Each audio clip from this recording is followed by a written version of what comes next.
Hello and welcome back to my channel. My name is David Novak. Richard at History Lit has created a new tag, the Janstory book tag, and been kind enough to tag me in it.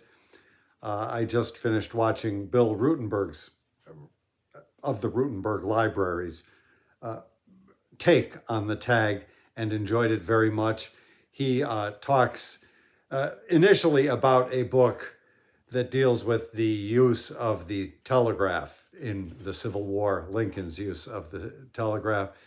And then he talks about a book using modern methods to talk about how the pyramids of ancient Egypt were created. Very interesting stuff. And I know that Bill is not particularly an ancient history kind of guy. He says so in the video, as a matter of fact. And I just find it interesting how all of us, we may have our area, all of us who like history, I should say, we may have our area of initial focus. But it seems like once you get that bug and you're curious about the past, then you can find your interest going in all directions. And certainly the event created by Vin at Revenant Reads, Historathon, has really helped do that. For example, the first quarter focuses on antiquity, more or less, or into the year, I forget, 200, something like that. I'll put something in the description box about Historathon. So last year, I began the year with a book about ancient Iraq by Georges Roux. Well, actually, and before that, I read one about the Hittites, ancient peoples in Anatolia. And I would not have delved into that, most likely, without the inspiration of Historathon sort of driving my focus. Now, antiquity is an area that I like. I started with ancient Greece with Moses Finley, and it's actually been a while to get me out of that kind of sphere. I moved on to Rome a little bit, not a lot. I mean, I'm not a big sort of comprehensive history reader. And what I'm finding now, surprisingly, is that I am interested in taking it even further back, say from the ancient Greeks into Mesopotamia and Mycenae, or whatever that, however you say that.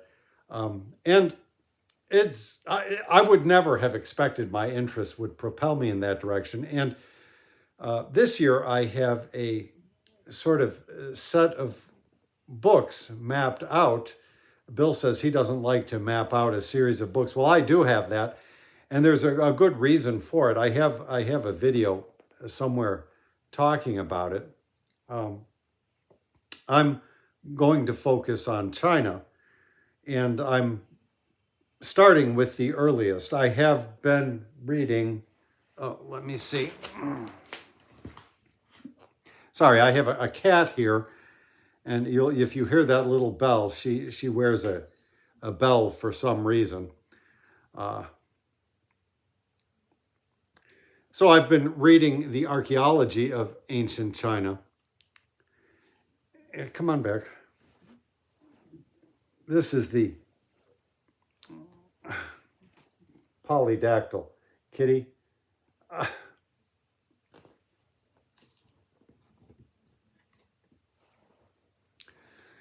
And so he takes things way back to the Ice Ages. I read an earlier version of this textbook as it is, This is still something that's 40 or 45 years old at least. But I like Chang's writing style. And then I'm focusing on books that he had something to do with. So after this, I will do a reread of, I'm focusing on China this year. I will do a reread of his book about Shang civilization. And then go into something about the Zhou dynasty. There's a Western and then Eastern. And then a book about the Han. And, well, what got me in this mode was, and I should think about answering some of these questions, shouldn't I? So what is the most recent history book you have read? And I will put these prompts into the description box as well. Well, I had some hard thinking about that because this is, strictly speaking, archaeology. Now, a lot of this archaeology does take place within a historical context. So some of it is coterminous with the advent of writing and so forth. But to me, I still think of it more as archaeology than history. And so I think the books that I have mapped out are going to have an archaeological focus, which is kind of odd because I find archaeology really hard. But so at the end of last year, I found myself with a little bit of extra time and shy of a 50 count total of numbers of books read. And so I started slipping in slim books that have sat on my shelves for a long time. And one of those which I put in was The Beginnings of Chinese Civilization. Very speculative, but Li Ji is the man who did the Anyang excavations in China in 1928, which really opened the world for Chinese archaeology. It's been quite a 100 years. But another book that I slipped in, which has been on my shelves for a long time, is The Decipherment of Linear B. And of course, I heard about that often enough in the writings of Moses Finley, but just had never gotten to this, a Powell Books acquisition from at least a decade ago.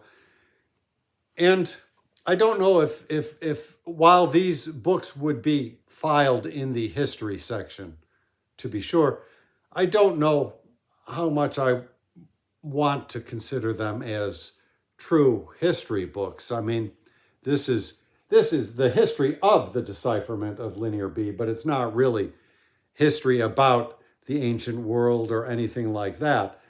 You get a little bit of biography of Michael Ventris. I can't resist showing his photo. Just a magnificent photo. But really, I think I have to go back to earlier in the year. Well, not that early in the year, but I read 3 books in the Harvard series of Imperial China by Mark Edward Lewis, and this was the 3rd. And I count that as a true history book.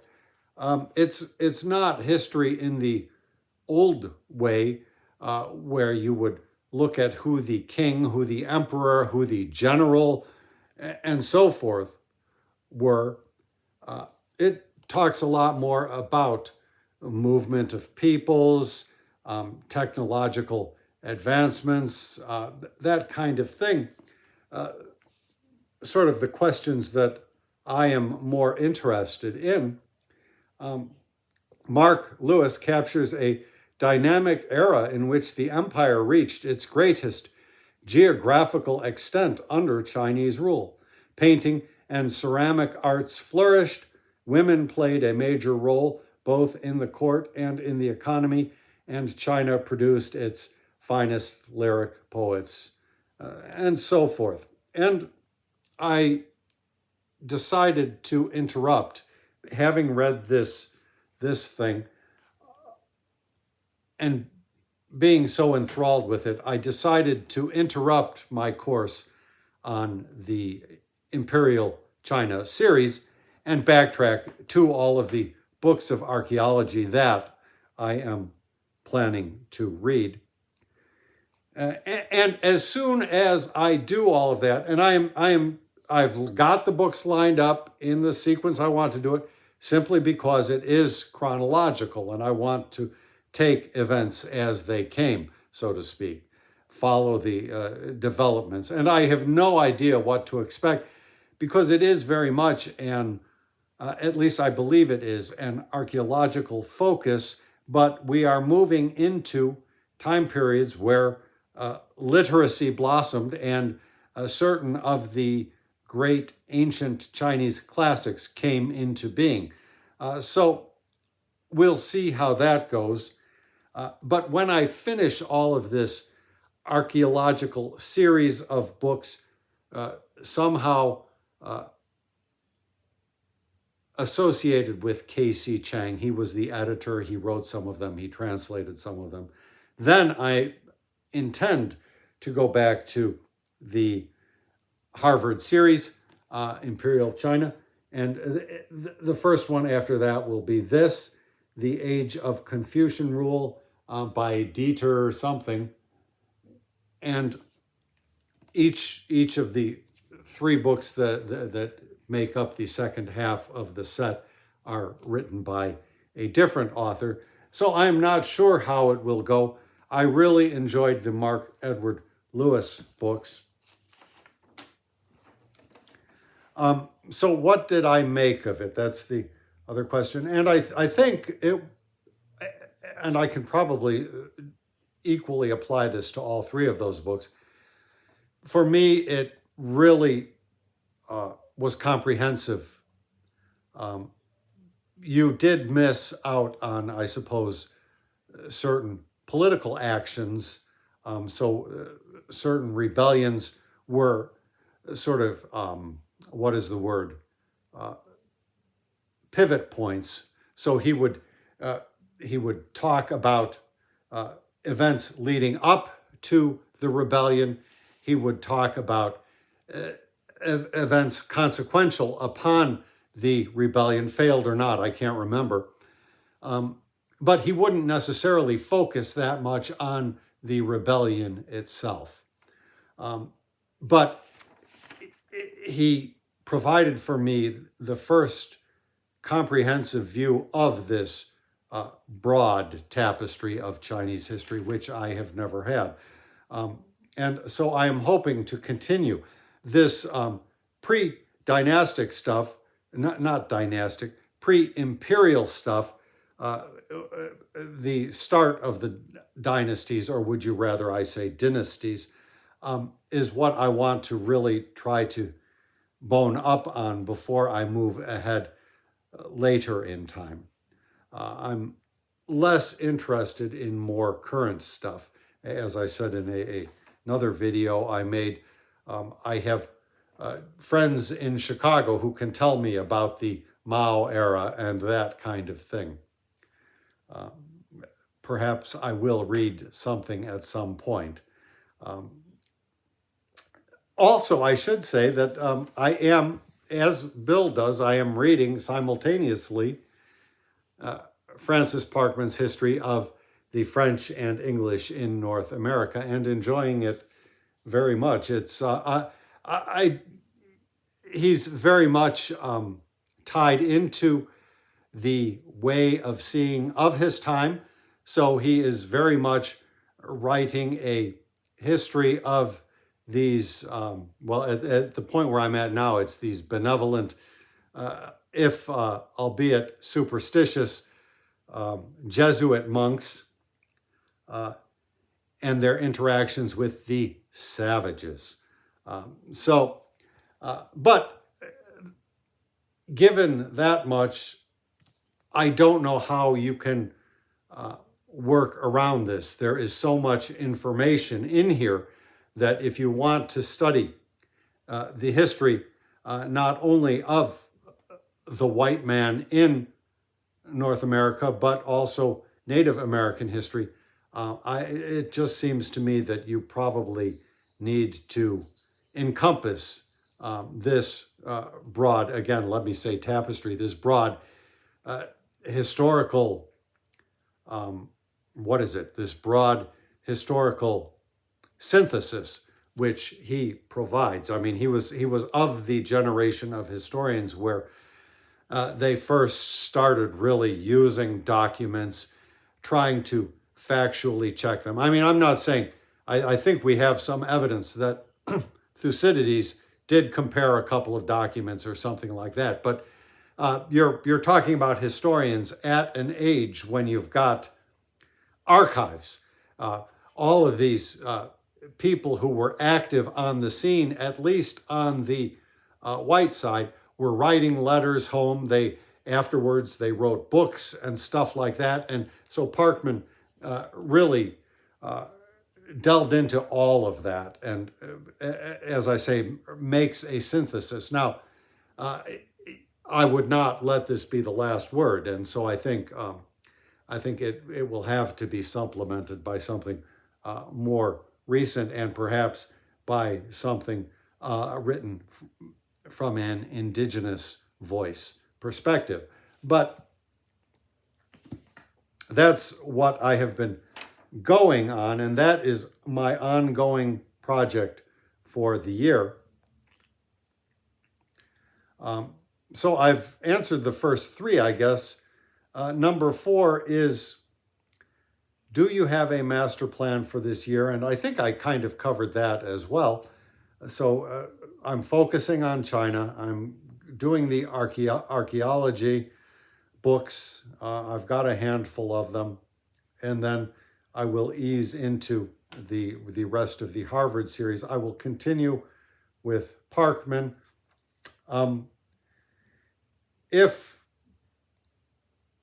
If time permitted, I would like to read that great book about the conquest of Mexico and the book about the conquest of Peru by the contemporary of Parkman. I think, I forget the name. It's been brought up on BookTube a fair number of times that I've heard about it. Another historian who was plagued with some eye troubles. You wonder about these men who, I think the other author was actually somewhat blinded and had to rely on various hands, well, not various hands, I guess, various tongues, reading aloud the documents to him and all of that. You just wonder at the drive or the obsession or whatever it was that impelled these men to produce these works. And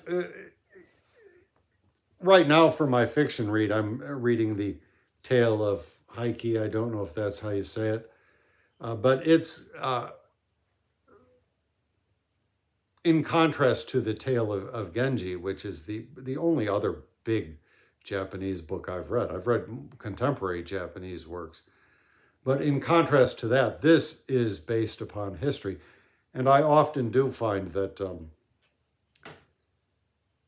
novels or fictional works based on history often tell you more even than the history books themselves. But I really wonder about this this impulse we have to find out about the past. I mean, for me, I understand very much, I think, what drives it, and that is just to understand the present. I mean, Moses Finley, M.I. Finley said, all history ultimately is about the present. But that said, the past informs the present very much.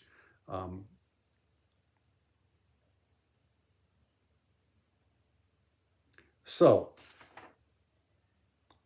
Number 5, do you have any vague plan for the next 5 years? And I do not have a vague plan at all. I have assembled all of the ancient Greek and Roman historians that are available in either a Penguin or an Oxford World Classics edition. And I think also, as well as Plutarch in the Modern Library one that gives you the thing whole. It's an updated translation, I think. And 1 year, I would like to just dedicate myself to that. I think it would be possible to read all of the major ancient Greek Roman historians in a year. I think you would be able to space it out. I think there's something like 26 books totally. I should sort through them again and maybe do a video about it, but I'm not there right now. I'm less interested in Greece and Rome at the time, and I have other things in the wings. I have the that history, Christianity, the first 3,000 years. I think that title is a bit tongue-in-cheek. By I can't even remember. I'm sorry. I'm very bad with names. Will I get to it? I don't know. The funny thing is, my spurt with I have had an interest in history for a long time, especially since I first discovered that first book by Moses Finley, Ancient History, Evidence, and Models. But I have not been a strong reader. And for the past 3 years, I have been knuckling down and reading with an intensity I never did in my previous life. And a monumental change came about when I read Gibbon's Decline and Fall of the Roman Empire. Now, his is a history very much about the emperors and the little coup d'etats and that kind of thing, and the battles here and there. And it's so detailed that you can't remember one emperor from the next. Justin at Triumphal Reads, I believe, has a project, not an official one, but he's reading a biography about every Roman emperor that was. Quite an undertaking. I can't see doing something like that. But one thing that Gibbon did for sure was give you the broadest possible canvas of events. I mean, he both geographically and temporally. I mean, even though he treated of the Byzantine period as something of a joke, he gave Byzantium no respect, let me say. But regardless, he instead of talking about Byzantium, did talk about the Muslim world intensively at that time. And again, it's definitely a case wherein one must supplement that reading with more contemporary materials. I mean, contemporary with us. But it really was a great start. And so it's really kind of driven my reading. I'm searching for the right book about the Mongols, and I would not have done, I wouldn't have had any idea of where to place them. So Gibbon gave me a good overview in the way that Mark Edward Lewis gave me an overview for China. That is where things stand. I am sure that at some point this may lead me into wanting to read a good history of Japan. I have never done. I've read some stuff about the Heian period, but I don't even think it would qualify as a history. And I would like to find something good about Korea as well. But these are just vague plans. They are not part of a 5-year plan. And as with Bill, I will just go as my whimsy sort of takes me. But I do have a more mapped out goal for the immediate future. I initially was hoping that I could encompass all of these archaeology of ancient China books within the first quarter of Historathon. And I think that is very unlikely. I have other things going on in life, and so I will probably blow that out of the water.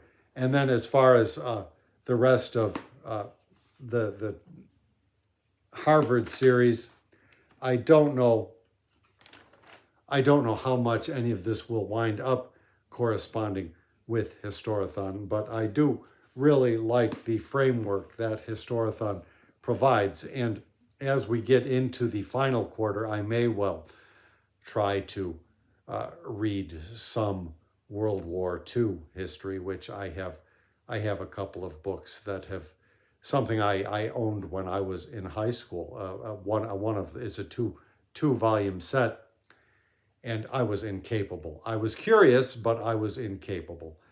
And part of my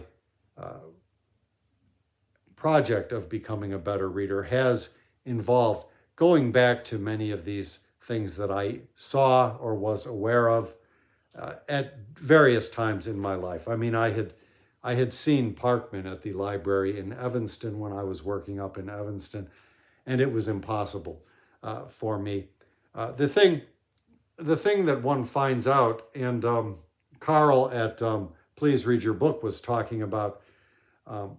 I think it was Carl did a video talking about classic books and pointing out that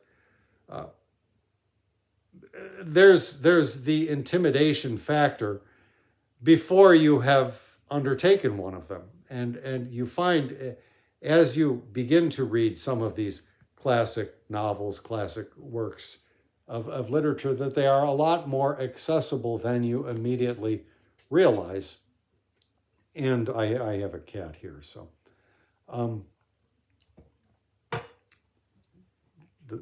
that cat.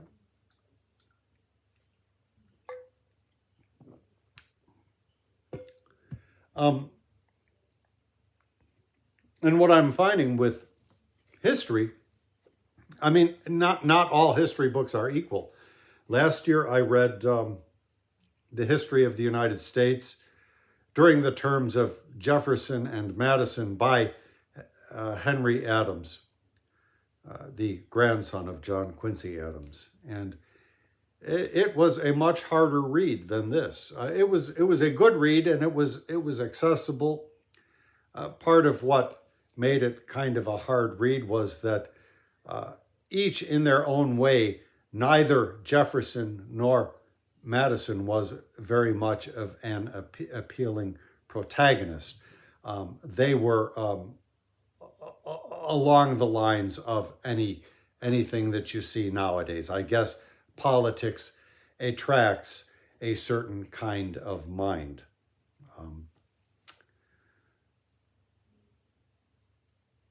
But this is just utterly fascinating, and his writing style, it's like potboiler history to a degree. I don't doubt that he made strenuous efforts to get the facts right, facts which no doubt have been supplanted by advances in historiography and so forth. But it reads very well. I imagine that Livy is something akin to this. Everyone says Livy tells a good story. And Moses Finley, of course, looked down his nose at all of the ancient historians except for Thucydides. But I think there is something to be said for history which tells a good story as well. So I think that has done the tag justice, and I've even blathered on more than was necessary. I will put Bill Rutenberg's video in a link in the description box, as well as Richard's video, and urge you to go check them out and check out their channels if you are inclined towards history. As I say, we all may have our own area of focus as far as what interests us, but it's really a pleasure to listen to one of these, I will say, lay historians talk about, and in fact, we've got another BookTube friend that is a professional historian. So, well, actually a number of them when I think of it. My God, there's a lot. But it's a pleasure, even when it's not your specific area of interest, to listen to them talk about the books that they've been reading. I am a big fan of Lincoln, and I don't think that this book on the Telegraph is something that I would be inclined to pick up. But it is certainly interesting to hear about it, because you already have some information about Lincoln in mind, his difficulty getting a general, and to just learn more about how the technology played into this struggle is fascinating. So I will leave off here. Thank you very much for stopping by my channel.